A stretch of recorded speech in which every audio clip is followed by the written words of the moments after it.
sobre esta questão da utilização do conhecimento em sociedade. Alguma questão? Diga. No caso dessas Wikipédia, o Wikinomics, a categoria para ele tratando esse assunto, porque o conhecimento da sociedade é sempre maior do que o do indivíduo, né? Vamos dizer, o conhecimento coletivo está sempre, vamos dizer, com maior poder de solução dos problemas do que o individual. Seria isso? Em parte, mas creio que não exatamente. Estou a pensar agora, nunca tinha pensado nesta comparação, portanto, estou a pensar no momento, mas porque é que me parece que só em parte? Porque o que tem num processo do género da Wikipedia é um esforço colaborativo em que entram potencialmente milhões de pessoas, mas que estão a produzir um objeto. E estão a produzi-lo conscientemente. Quando você faz uma alteração, e quando os editores aprovam ou não aprovam, ou começam-se insultando uns aos outros por não aprovarem, aquele processo é um processo deliberado, consciente, certo? Portanto, eu creio que a Wikipédia serve para demonstrar o potencial do conhecimento descentralizado. Mas já não serve para demonstrar algo que é tão ou mais importante, que é o potencial do conhecimento tácito e, em alguns casos, conhecimento não consciente. Ok? Portanto, e quando estamos falando da utilização do conhecimento em sociedade, já agora, eu não disse no início, o título deste subponto é inspirado no famoso artigo de Hayek, que eu recomendo, The Use of Knowledge in Society, que está republicado no livro que eu recomendei na última sessão, Individualism and Economic Order. Mas este aspecto que estamos a ver aqui dos usos do conhecimento em sociedade tem a ver também com esses aspectos descentralizados, e para isso eu acho que o exemplo é bom, mas mais do que isso, e talvez menos intuitivo do que isso, e portanto mais importante do ponto de vista da compreensão, com aspectos tácitos e mesmo não conscientes. Tem a ver que eu estou a agir reagindo e incorporando conhecimento que eu próprio não compreendo. Conhecimento que eu próprio posso não ter nunca condições de compreender. Que ninguém pode ter condições de compreender. Vamos vou voltar ao exemplo a seguir. Se não mudar de opinião, eu... Mas acho que não. Ora bem,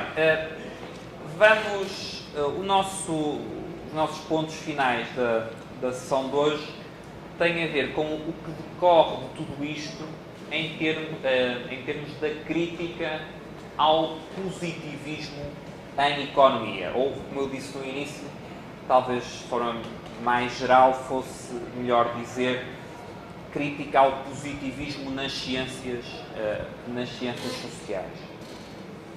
Ora bem, o que decorre das limitações do conhecimento científico, da natureza dos modelos em ciências sociais ou nas ciências sociais e destes usos que são dados ao conhecimento em sociedade, da forma como é possível utilizar conhecimento em sociedade, o que decorre daqui é que o espaço ou o potencial para realizar testes empíricos nas ciências sociais é extraordinariamente limitado. E porquê é que esse confronto com a realidade empírica que está na base do positivismo é extremamente limitado na perspectiva austríaca quando falamos das ciências sociais? Em primeiro lugar, e vou voltar ao tal exemplo, pelo volume imenso de informação. Há uma primeira questão que tem a ver com o volume imenso de informação. Em segundo lugar, além do volume, não tem só a ver com a quantidade de informação, com a natureza dessa informação. Ou melhor dizendo, usando as distinções que estabelecemos na primeira sessão, com a natureza do conhecimento que pode articular toda essa informação. Que é um conhecimento que é largamente disseminado, é um conhecimento que é subjetivo e é um conhecimento que é também frequentemente um conhecimento tácito e até não consciente. Okay? Em terceiro lugar, porque parte da informação que a aplicação de um paradigma positivista requer, ou requeriria, é informação que é gerada pelo próprio processo empresarial, ou seja, pelo próprio processo empresarial em sentido largo da escola austríaca. Ou seja, o processo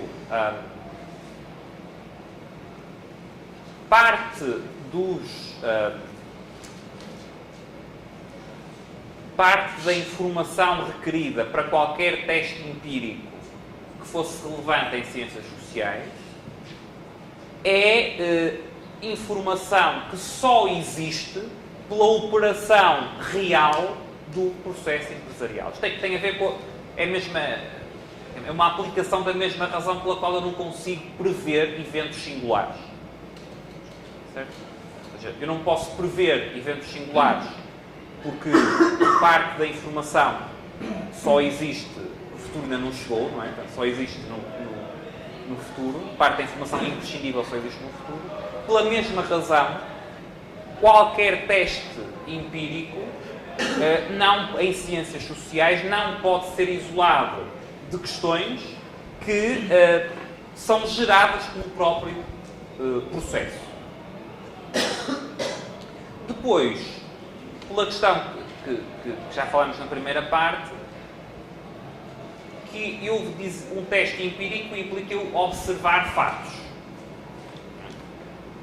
Qualquer teste empírico implica observar fatos. Se a coisa é assim ou não é assim.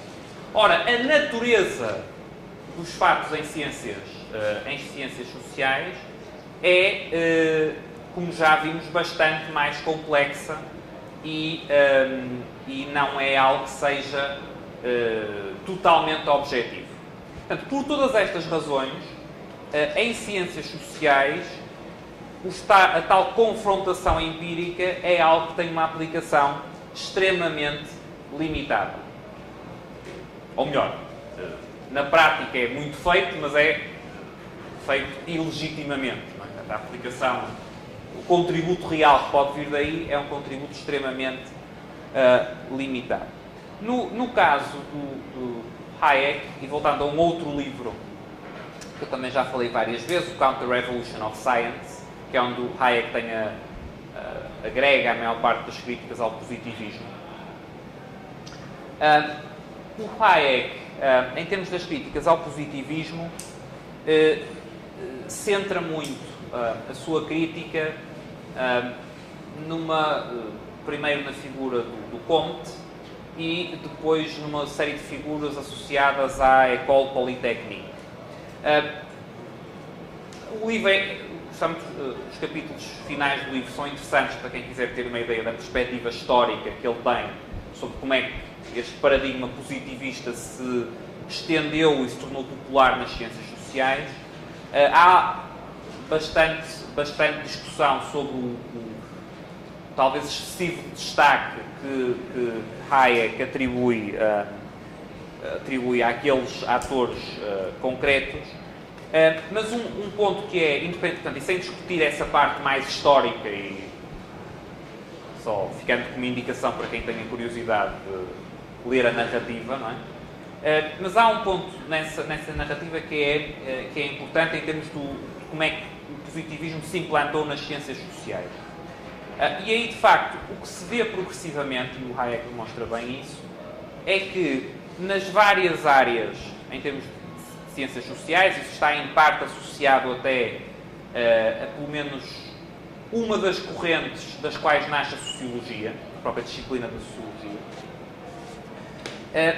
está associada à ideia de que o avanço das ciências corresponde, ou que dizer que a ciência avança é mais ou menos o mesmo que dizer que a ciência está cada vez mais próxima do confronto com realidades ou com testes empíricos. Portanto, ou seja, da mesma forma que a certa altura se olhou para o avanço das ciências naturais, falei nisso também em sessões anteriores, como uma autonomização, primeiro face à teologia, depois face à metafísica, os positivistas fizeram, por analogia, o mesmo tratamento em relação às ciências sociais. Ou seja, o avanço das ciências sociais há de ser, à semelhança do que aconteceu com o das ciências naturais, nós passarmos a tratar de dados objetivos. Não de especulações intelectuais ou metafísicas, mas tratar de dados objetivos. Certo? Qual é que é o problema aqui? Quer dizer, por esta altura, ao fim destas 3 sessões, espero que isto já pareça mais ou menos uma decorrência lógica do que vimos até aqui. O problema desta associação entre avanço da ciência nas ciências sociais e o eu olhar para os dados objetivos é que o positivismo, ou o paradigma positivista, ignora a natureza e as limitações do conhecimento científico. Ou seja, o problema é que esse tal objetivo de, ok, avançar nas ciências sociais é olhar para dados objetivos, poderia ser algo interessante se eu tivesse os tais dados objetivos. Os tais dados, pelas várias razões que vimos até aqui, são dados são dados que não são dados em ciências sociais. Certo? Portanto, o problema fundamental de base de todo o positivismo, portanto, aplicação em termos às ciências sociais, à economia e depois várias subaplicações à economia, é o de dar por adquirido que eu tenho conhecimento que de facto eu não tenho. E porquê que o positivismo parte ou tem esta inclinação? Porque isso, no caso do Comte, é bastante claro, mas de outros autores também, positivistas, associada ao programa positivista está a ambição de a ciência, que a ciência com C grande, ou a razão com R grande, a englobar todo o tipo de conhecimento. Não é? Portanto, construir uma teoria geral de todas as coisas. Todas abrangidas, como vimos quando tratámos da questão das ciências naturais e das ciências sociais, por um único modo de análise. Portanto, se eu tenho essa ambição, então eu tenho que tentar reduzir todos os tipos de conhecimento a um tipo de conhecimento que seja tratável por esse mesmo paradigma.